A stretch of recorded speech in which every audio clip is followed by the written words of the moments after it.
கிட்டத்தட்ட இந்த தமிழக அரசியலில் 53 ஆண்டுகளுக்கு மேலாக பயணித்து 9 முறை சட்டமன்ற உறுப்பினராக இருந்து 3 முறை அமைச்சராக இருந்தவர். குறிப்பாக ஜெயலலிதா அவர்கள் தலைமை பொறுப்பேற்ற பொழுது தமிழகம் முழுவதும் அவர் சுற்றுப்பயணத்தில் ஈடுபட்ட பொழுது அந்த சுற்றுப்பயணத்தை திட்டமிட்டு வடிவமைத்து அதை வெற்றிகரமாக நடத்தி காட்டியது திரு செங்கோட்டையன் அவர்கள் என்பது உலகறிந்த உண்மை.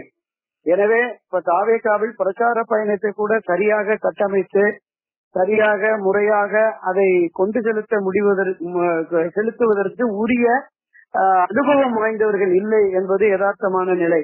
எனவே இவர் வந்து இந்த பயண திட்டத்தை பிரச்சார பயண திட்டத்தை வடிவமைத்து தமிழகம் முழுவதும் கொண்டு செல்லுகிற பொழுது தாவேகாவுடைய செல்வாக்கு அதிகரிக்கும். இதை தாண்டி திரு எடப்பாடி பழனிசாமியின் செயல் மீது அதிருப்தியில் இருக்கிற அண்ணா திராவிட முன்னேற்ற கழகத்தின் அடிமட்ட தொண்டர்கள் நிர்வாகிகள் பலருமே தாவேகா ஆதரவு நிலை எடுப்பதற்கு கூடுதல் வாய்ப்பு இருப்பதாக நான் கருதுகிறேன்.